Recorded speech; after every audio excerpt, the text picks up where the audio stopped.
Good morning, my dear students, and welcome to today's class. As you know, we have started with part 2, and that too first chapter, company.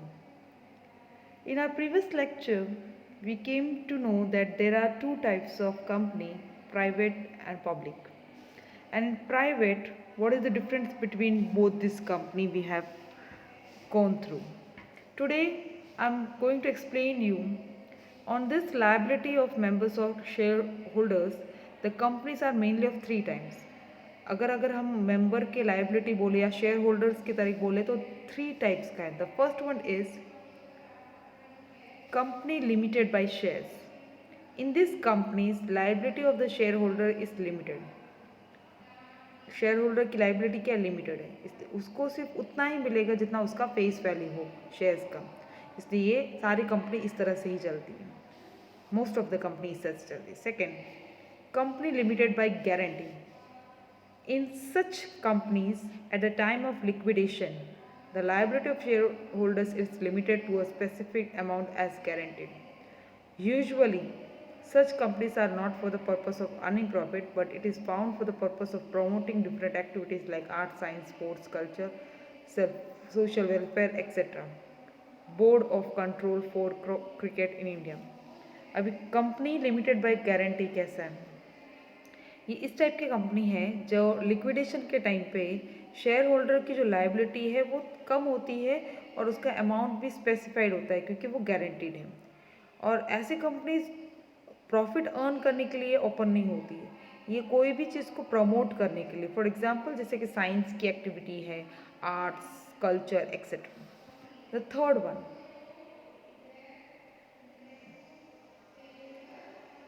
company by unlimited liability. In this type of company, there is no limit on the liability of its member. Member की कोई भी liability नहीं होती, कोई limit नहीं होती उसकी liability की. It means when a company suffers losses and the company's property is not sufficient to pay off its debts, the private property of its members will be used to meet the claims of creditors.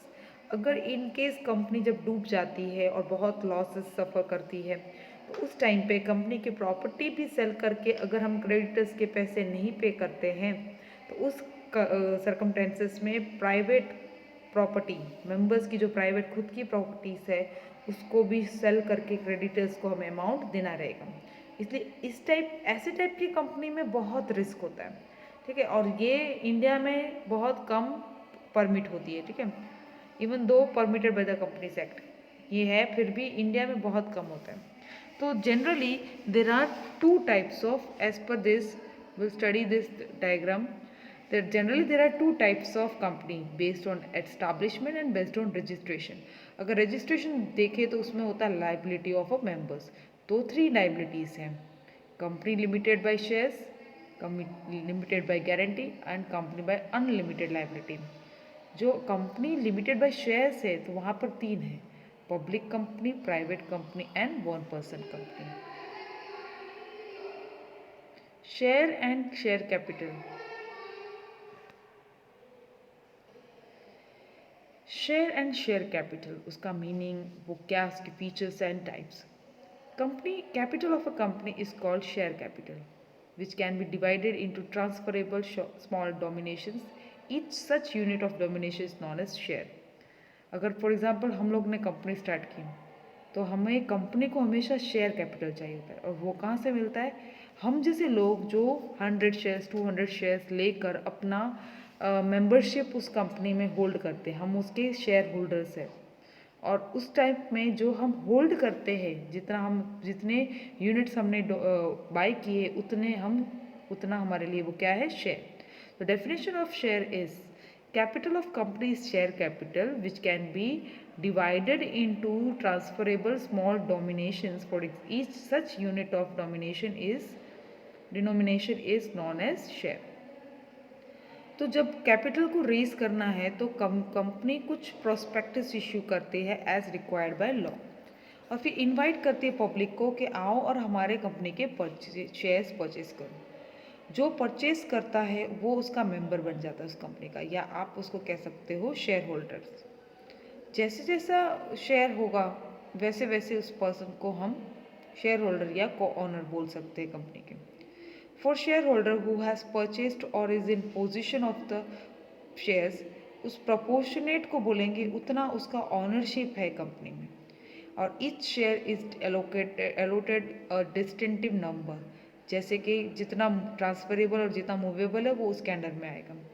तो according to the companies act, a company में issues two types of shares, दो type के shares company issue कर सकती है। एक है preference shares and दूसरा है equity shares. Now what is preference shares? I will explain you. Preference shares is one which gives preferential right to its holder to receive the dividend at a specific rate before any dividend paid to equity shareholder. When the company goes into liquidation, the preference shareholder has the preferential right for repayment of capital before the equity of shareholders. इसमें क्या होता है कि उनके पास right है कि वो dividend receive कर सकते हैं कोई स्पेसिफिक रेट में।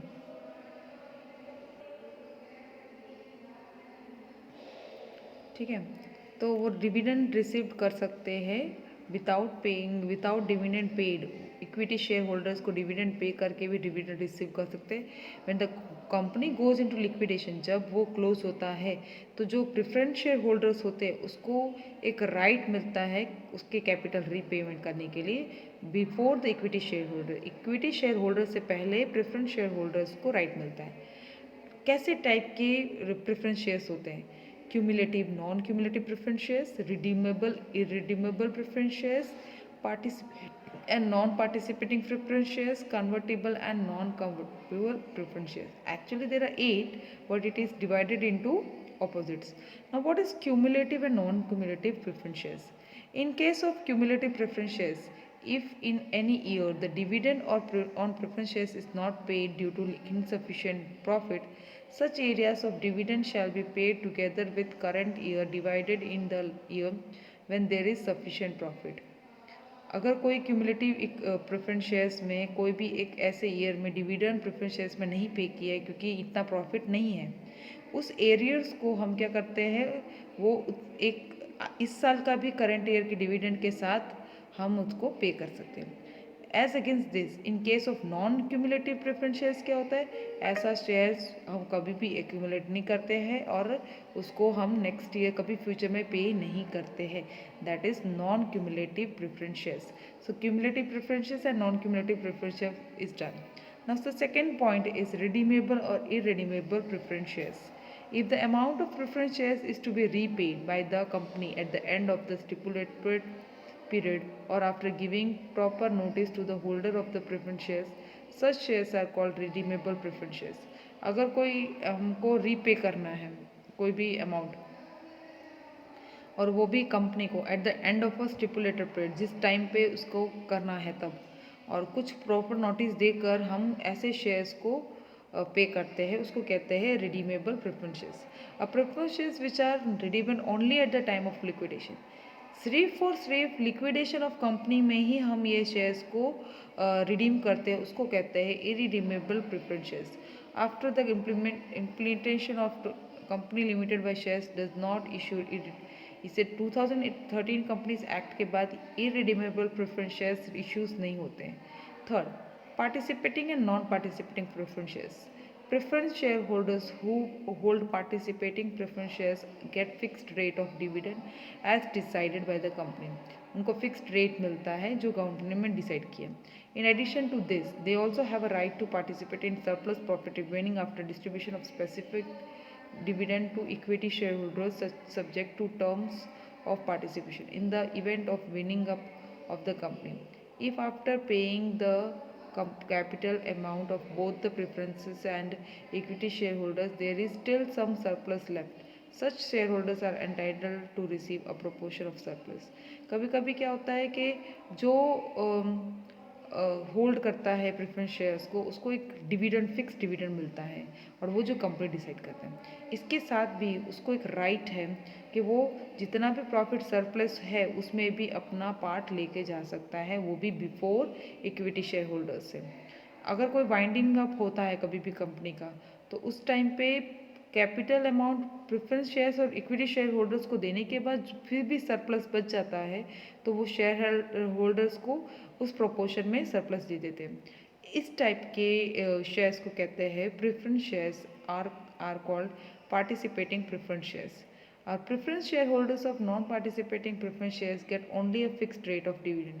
उसको सिर्फ और सिर्फ डिविडेंड रेट मिलेगा और वो कोई भी सरप्लस प्रॉफिट में या सरप्लस कैपिटल में इन्वॉल्व नहीं होगा, उसको बोलते हैं non participating preference shares. Now the fourth one, convertible and non-convertible preference shares.